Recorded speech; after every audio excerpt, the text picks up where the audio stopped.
बिस्मिल्लाहिर्रहमानिर्रहीम। अस्सलाम वालेकुम डियर स्टूडेंट्स, कैसे हैं आप सब। उम्मीद करता हूं कि आप सब खैर आफियत से होंगे, ठीक होंगे। अल्लाह पाक से यही दुआ है कि अल्लाह ताला आप तमाम स्टूडेंट्स को अपने हिफ्ज़ व अमान में रखे और आप तमाम स्टूडेंट्स को अच्छे नंबरों के साथ कामयाबी अता फरमाए। तो प्यारे बच्चों, हमने आईकम पार्ट 1 की बुक्स, जो बुक है सुहेल अफजल की प्रिंसिपल्स ऑफ अकाउंटिंग, उससे एक टॉपिक स्टार्ट किया हुआ है, एक चैप्टर स्टार्ट किया हुआ है जिसका नाम है final account, adjustment and their effects on final account. हमने फाइनल अकाउंट वाला टॉपिक जो है वो स्टार्ट किया हुआ है। तो प्यारे बच्चों, हमने इससे पहले वाली जो वीडियो थी उसमें क्वेश्चन नंबर 5 किया था।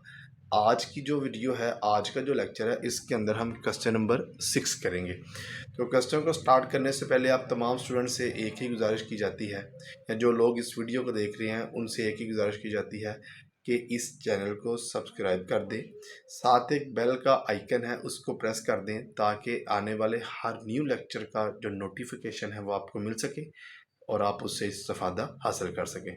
हम अपने क्वेश्चन की तरफ आते हैं जी। क्वेश्चन नंबर 6 बेटा रीड करने लगा। क्वेश्चन 6 में कहता है from the following trial balance prepare trading and profit and loss account and balance sheet for the year ended 31 December 2015।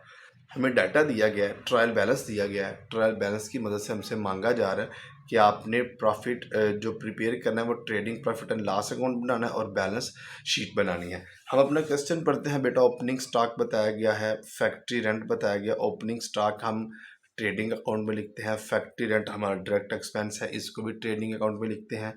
Purchases को भी ट्रेडिंग अकाउंट में लिखते हैं। ड्राइंग्स को हम जाके कैपिटल में से लेस कर देते हैं। कैश हमारा करंट एसेट है। मशीनरी हमारा फिक्स एसेट है। सैलरीज इनडायरेक्ट एक्सपेंस है। डेटर्स हमारा करंट एसेट है। वेजेस डायरेक्ट एक्सपेंस है। कैपिटल हम लाइबिलिटी में लॉन्ग टर्म या फिक्स्ड लाइबिलिटी में जाकर लिखते हैं। डिस्काउंट बेटा, डिस्काउंट की वैल्यू अगर तो डेबिट साइड पे बताई गई है तो ये डिस्काउंट अलाउड है, ये इनडायरेक्ट एक्सपेंस है। अगर क्रेडिट साइड पे बताई गई है तो ये डिस्काउंट रिसीव्ड है, इनडायरेक्ट रेवेन्यू है। मगर हमारे क्वेश्चन में डिस्काउंट की दोनों अमाउंट्स बताई गई हैं। एक डेबिट साइड पे 2000 बताया गया, ये हमारे लिए इनडायरेक्ट एक्सपेंस है, और एक 5000 रुपीज़ बताया गया, ये हमारे लिए इनडायरेक्ट रेवेन्यू है। उसके बाद सेल्स बताया गया, सेल हमारा डायरेक्ट रेवेन्यू है, इसको हम ट्रेडिंग अकाउंट की क्रेडिट साइड पे लिखते हैं। उसके बाद बेटा हमें क्रेडिटर्स बताया गया, क्रेडिटर्स हमारी करंट लायबिलिटी है रुपीज़ 10,000। ये क्वेश्चन था। साथ इसके कुछ एडजस्टमेंट भी बताई गई हैं। एडजस्टमेंट नंबर 1 में कहता है आउटस्टैंडिंग वेजेस रुपीज़ 1000, यानी कि वेजेस के ऊपर एक एडजस्टमेंट है, आउटस्टैंडिंग है, अदा करने वाली है वेजेस, तो हम इसको वेजेस के अंदर ऐड कर देंगे और दूसरा इफेक्ट इसका बैलेंस शीट में करंट लायबिलिटी में लिखेंगे। एंड आउटस्टैंडिंग सैलरीज, और सैलरीज भी आउटस्टैंडिंग है, इसको सैलरीज में ऐड करेंगे और साथ हम करंट लायबिलिटी में लिखेंगे। Depreciation on machinery at 10% per annum, depreciation हमने 10% लेनी है। क्लोजिंग स्टॉक में बताया गया रुपीज़ 7000 का। बेटा ये हमने क्वेश्चन रीड कर लिया। अब हम क्वेश्चन पढ़ते जाएंगे और जो जो चीज़ जिस जगह पे आती जाएगी हम वहाँ पे लिखते जाएंगे। देखिए जी, हमने ये बुक रख दी। तो सबसे पहले हमने क्या किया, हमने एक मेथड बनाया हुआ। क्या करते हैं हम, सबसे पहले बेटा ओपनिंग स्टॉक लिखते हैं। ओपनिंग स्टॉक लिखने के बाद फिर हम नेक्स्ट चलते हैं। हम सबसे पहले बेटा यहाँ पे लिखते हैं जी ओपनिंग स्टॉक। ओपनिंग स्टॉक की बेटा वैल्यू हमें बताई गई है 60,000 रुपीज़, हमने 60,000 लिख दिया। फिर हम यहाँ पे लिखते हैं साथ ही परचेजेस। परचेजेस की वैल्यू बेटा मेरे क्वेश्चन में बताई गई है 21,000। इसमें परचेजेस रिटर्न नहीं है, इसलिए हम डायरेक्ट इसकी अमाउंट ही लिख देंगे 21,000 रुपीज़। ये दो चीज़ें लिखने के बाद बेटा हम आ जाते हैं क्रेडिट साइड पे। यहाँ पे हम सबसे पहले लिखते हैं सेल्स। सेल्स जो हमारे कस्टमर में बताई गई है वो 50,000 की बताई गई है, हमने 50,000 सेल लिख दिया। साथ ही इसके नीचे बेटा हम लिखते हैं क्लोजिंग स्टॉक। अगर तो एडजस्टमेंट में बताया गया है तो यहाँ भी आएगा क्लोजिंग स्टॉक और करंट एसेट में भी आएगा। एडजस्टमेंट में बेटा हमें 7,000 रुपये का जो क्लोजिंग स्टॉक है वो बताया गया। उसके बाद हम फिर डेबिट साइड पे आएंगे, जितने भी डायरेक्ट एक्सपेंसेस हैं उनको हम लिखते जाएंगे। देखिए जी, फैक्ट्री रेंट। फैक्ट्री रेंट बेटा जो हमारा है वो डायरेक्ट एक्सपेंस है, हमने फैक्ट्री रेंट लिख दिया। कितनी अमाउंट है रुपीज़ हमारे पास 1600 है।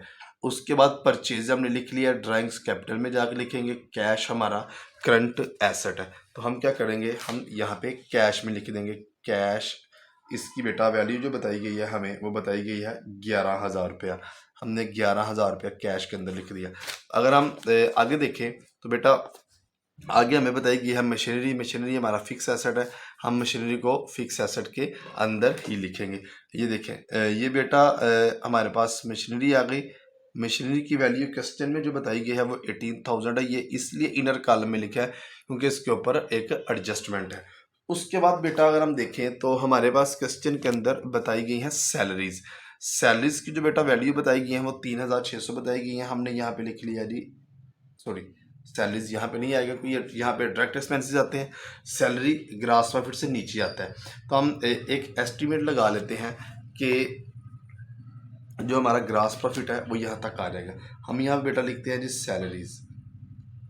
सैलरीज की वैल्यू जो बताई गई है वो 3,600 बताई गई है। इसके ऊपर एक एडजस्टमेंट थी, आउटस्टैंडिंग सैलरीज के नाम थे। तो हमने बेटा क्या करना है, ऐड कर देना है आउटस्टैंडिंग सैलरीज। हमने आउटस्टैंडिंग सैलरीज को ऐड कर दिया। उसकी जो अमाउंट बेटा क्वेश्चन के अंदर हमें बताई गई है, ये देखिए आउटस्टैंडिंग सैलरीज की अमाउंट बताई गई है ₹1,000। तो हमने ₹1,000 क्या करना है, इसके अंदर ऐड कर लेना है। देखिए जी हम ₹1,000 इसके अंदर ऐड करेंगे तो हमारे पास ये आ जाएगा 4,600। और इसका जो साथ ही एडजस्टमेंट का हम दूसरा फैक्ट भी करते हैं, वो हमारे पास करंट लायबिलिटी में आ जाएगा। यहाँ पे हम लिखेंगे जी आउटस्टैंडिंग सैलरी। देखिए जी ₹1,000 हमने जो एडजस्टमेंट थी सैलरी के ऊपर उसके दोनों इफेक्ट रिकॉर्ड कर लिए हैं। देखिए बेटा नेक्स्ट जो हमारे पास आ रहा है वो डेटर्स आ रहा है। अब डेटर्स की जो है वो हमारा करंट एसेट है, उसको हम करंट एसेट में लिखेंगे। ये देखिए जी हमने यहाँ पे लिख दिया जी डेटर्स की जो बेटा हमें वैल्यू बताई गई है, डेटर्स की वैल्यू बताई गई है ₹27,000। हमने यहाँ पे इसको लिख दिया। नेक्स्ट बेटा हमें बताया जा रहा है वो है वेजेस की जो वैल्यू बताई गई है वो बताई गई है 13,000। तो बेटा वेजेस हमारा डायरेक्ट एक्सपेंस होता है, तो हमने क्या करना है यहाँ पे वेजेस लिख दिया। वेजेस के ऊपर भी एक एडजस्टमेंट है इसलिए 13,000 हमने यहाँ पे लिखा। इसके अंदर ऐड कर देंगे जी आउटस्टैंडिंग वेजेस। तो आउटस्टैंडिंग वेजेस की वैल्यू बेटा क्वेश्चन के अंदर जो बताई गई है वो ₹1,000 बताई गई है। तो ये टोटल आ जाएगा ₹14,000। और इसका जो दूसरा फैक्ट हम करेंगे वो करंट लायबिलिटी में करेंगे। यहाँ पे भी हम लिखेंगे आउटस्टैंडिंग वेजेस। दूसरा फैक्ट हम यहाँ पे इसका ₹1,000 कर देंगे। उसके बाद बेटा जो क्वेश्चन में बताया गया वो हमें कैपिटल बताया गया। कैपिटल की वैल्यू है ₹1 लाख। तो हम अंडर इक्विटी में लिखेंगे कैपिटल और यहाँ पे हम लिख देंगे जी 1 लाख। इसको इसलिए इनर कॉलम में लिखा है क्योंकि इसमें अंदर भी हमने या तो जो कैपिटल जो हमें नेट प्रॉफिट आएगा वो ऐड करेंगे, अगर नेट लॉस आएगा तो उसको लेस कर देंगे। नेक्स्ट हमें बताया गया है डिस्काउंट डेबिट भी है, डिस्काउंट क्रेडिट भी है। ये एक डिस्काउंट अलाउड है और एक डिस्काउंट रिसीव्ड है। ये एक इनडायरेक्ट एक्सपेंस है और एक इनडायरेक्ट रेवेन्यू है। हम यहाँ पे बेटा लिखेंगे डिस्काउंट और इसकी जो वैल्यू हमें बताई गई है वो ₹2,000 है। हम यहाँ पर भी लिखेंगे डिस्काउंट और इसकी जो वैल्यू बताई गई है वो हमें ₹5,000 बताई गई है। उसके बाद अगर हम देखें तो हमारे पास क्वेश्चन में सेल्स बताई गई है। सेल्स की वैल्यू 50,000 में लिख लिया। क्रेडिटर्स है, क्रेडिटर्स की वैल्यू 10,000 बताई गई, इस टाइम इसकी वैल्यू लिखते हैं। तो क्रेडिटर्स बेटा हमारी करंट लायबिलिटी होती है, हम यहाँ पे क्रेडिटर्स लिख देंगे। उसकी वैल्यू बताई गई है ₹10,000। हमने 10,000 लिख दिया। उसके बाद हमने डाटा अपना सारा लिख लिया। अब देखें तो बेटा जो पहली एडजस्टमेंट है आउटस्टैंडिंग वेजेस और आउटस्टैंडिंग सैलरीज को हमने सॉल्व कर लिया है। दूसरी एडजस्टमेंट है depreciation on machinery at 10% per annum. Depreciation लेनी है मशीनरी के ऊपर, तो मशीनरी की वैल्यू हमने लिखी है 18,000। हम यहाँ पे लिखेंगे जी डेप्रिसिएशन ऑन मशीनरी, कि हम मशीनरी के ऊपर क्या करने लगे हैं, डेप्रिसिएशन ले लेंगे। हमें जो रेट बताया गया वो 10% बताया गया। 18,000 का बेटा अगर हम 10% लें तो हमारे पास आ जाएगा 1800। हम इसको कैलकुलेट भी कर लेते हैं कैसे जी, 18,000 मल्टीप्लाई 10 डिवाइडिंग बाय 100 तो आ जाएगा 1800। तो हम इसको 1800 यहाँ पे लिख लेंगे। पहला इफेक्ट ये हो गया। और इसका दूसरा इफेक्ट क्या है कि इसमें से हमने जो मुतलका इसका अकाउंट है उसमें से लेस कर देना है। तो हम कर देंगे लेस डेप्रिसिएशन। कितनी आई है बेटा, अभी हमने कैलकुलेट किया 1800 आई, हमने इसको लेस किया तो हम देखें इसमें से क्या करते हैं, 18,000 माइनस 1800 करेंगे तो हमारे पास आ जाएगा 16,200। ये हमारे पास उसकी मशीनरी की वैल्यू आ गई। उसके बाद बेटा हमारे पास एडजस्टमेंट थी क्लोजिंग स्टॉक, उसको हमने यहाँ पे लिखा हुआ है। एक फैक्ट यह है, दूसरा फैक्ट हम इसका यहाँ पे कर लेते हैं। ये हमारे पास देखिए आ गया क्लोजिंग स्टॉक कितना है, ₹7,000। हमने तकरीबन जितनी एडजस्टमेंट थी सारी रिकॉर्ड कर ली, जितने हमारे एक्सपेंसेस है सारे रिकॉर्ड कर, जस्ट हमारा ड्राइंग्स रह गया, वो हम कैपिटल में आकर उसको देखेंगे क्या करना है। देखिए बेटा अब हमने नेक्स्ट क्या करना है, नेक्स्ट हमने या तो अपना प्रॉफिट ग्रास प्रॉफिट जो आएगा उसको निकाल लेना है, या जो ग्रास लॉस आएगा उसको निकाल लेना है। बेटा अगर हम देखें तो हमारे पास ये जो क्रेडिट साइड है इसका टोटल ज़्यादा है।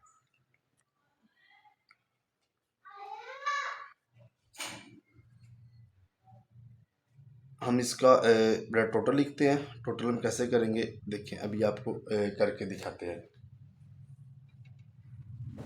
देखिए बेटा अगर हम थोड़ा सा फोकस करें तो क्रेडिट साइड 50,000 जमा प्लस कर देंगे 7,000 जाएगा 57,000।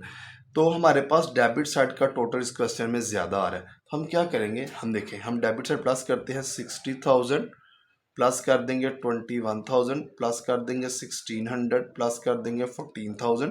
तो बेटा ये हमारे पास आ जाएगा 96,600 रुपीज़, यानी कि 96,600 टोटल आ गया। हम इस साइड पे भी लिख देंगे। अब इसमें से इस साइड को माइनस कर देंगे, क्रेडिट साइड को 50,000 प्लस कर देंगे 7,000। तो हमारे पास आ जाएगा 39,600 रुपया। ये हमारा ग्रास लॉस है। हम इधर लिखेंगे जी 39,600, ये ग्रास लॉस आ गया। इसके साथ हम बेटा क्या लिखेंगे, ये ग्रास लॉस है। अब इसको ट्रांसफर कहाँ पे करना है, transfer to profit and loss account. अब देखिए हमने करना क्या बेटा, हमें लॉस आया, प्रॉफिट आया तो हम इस साइड पे ट्रांसफर करते हैं, लॉस आया तो हम इस साइड पे ट्रांसफर करते हैं। हम यहाँ पे लिख लेते हैं जी ग्रास लॉस। कितना ग्रास लॉस बेटा हमें आया, वो आया है 39,600 रुपीज़। ये ग्रास लॉस आ गया। अब इसके बाद हमने क्या करना है, हमने दोबारा टोटल करना है कि हम देखें हमें नेट प्रॉफिट आ रहा है कि नेट लॉस आ रहा है। तो बेटा इस क्वेश्चन में हमारे पास नेट लॉस आ रहा है, क्योंकि हमारे पास जो डेबिट साइड है यानी कि जो हमारे एक्सपेंसेस हैं वो ज़्यादा हैं और जो हमारी इनकम है वो कम है। देखिए जी हम टोटल कर दें डेबिट साइड का, प्लस कर देंगे 4,600, फिर प्लस करेंगे 2,000, फिर प्लस करेंगे 1,800। तो हमारे पास बेटा आंसर आ जाएगा 48,000। ये 48,000 हम इस साइड पे भी लिख देंगे। तो इसमें से बेटा अगर हम लेस करें 5,000 ये वाला, तो हमारे पास रिमेनिंग आ जाएगा 43,000। ये हमारे पास आ गया है जी नेट लॉस। इसको हम करते हैं ट्रांसफ़र टू कैपिटल लिख सकते हैं, ट्रांसफ़र टू बैलेंस शीट भी लिख सकते हैं। बेटा हमने जो रूल पढ़ा हुआ है कि अगर आपको नेट प्रॉफिट आएगा तो वो कैपिटल में ऐड होगा, नेट लॉस आएगा तो वो कैपिटल में से लेस होगा। हम करेंगे नेट लॉस को लेस 43,000। जब बेटा अगर हम इसको लेस करें, देखिए जी 1 लाख माइनस 43,000 तो आ जाएगा 57,000। ये आ गया। अब इसमें से हमारे क्वेश्चन के अंदर ड्राइंग्स मौजूद थी, हम इसमें से लेस क्या करेंगे बेटा, ड्राइंग्स भी लेस कर देंगे। हमारे क्वेश्चन के अंदर अगर आप देखें तो ड्राइंग्स की जो वैल्यू बताई गई है वो 7,800 रुपया बताई गई है। हम 7,800 इसमें से बेटा लेस करेंगे। देखें इसी अमाउंट में से लेस करेंगे 7,800 तो ये आ जाएगा 49,200 रुपीज़। अब हम इसका टोटल करते हैं। टोटल बेटा कैसे आएगा, ये देखिए टोटल करते हैं, लाइबिलिटी साइड का टोटल करें, इसमें प्लस कर ले 1,000, फिर प्लस कर ले 1,000, फिर प्लस कर ले 10,000। तो आंसर हमारे पास आ जाएगा 61,200 क्रेडिट्स लाइबिलिटी साइड का टोटल। और अब हम प्लस करते हैं एसेट साइड को। ये देखिए जी इसमें प्लस कर ले 7,000, फिर प्लस कर ले 16,200, इसका टोटल भी आ गया 61,200। तो बुक पे आंसर बेटा यही है। तो ये आपके क्वेश्चन ठीक होने की निशानी होती है कि अगर आपकी बैलेंस शीट इक्वल आ गए तो आपके क्वेश्चन ठीक है। उम्मीद करता हूँ कि आप तमाम स्टूडेंट को क्वेश्चन नंबर 6 की बड़े अच्छे से समझ आ गई होगी। अगर किसी स्टूडेंट को समझ नहीं आई, कोई भी पॉइंट नहीं या किसी भी जगह से समझ नहीं आई, तो वो कमेंट सेक्शन में बेटा पूछ सकता है। इंशाल्लाह उसको विदिन 24 आवर्स आंसर किया जाएगा, उसको समझाया जाएगा। आप तमाम स्टूडेंट्स का बहुत शुक्रिया जो मेरे चैनल को देखते हैं। जो वीडियोस को लाइक करते हैं, उनके नीचे कमेंट्स करते हैं, आप तमाम से गुजारिश है कि वीडियो को कंप्लीट देखा करें, कमेंट किया करें, लाइक किया करें और शेयर्स भी कर दिया करें। Thank you so much. अपना बहुत सा ख्याल रखिएगा, दुआ में याद रखिएगा। अल्लाह हाफिज़।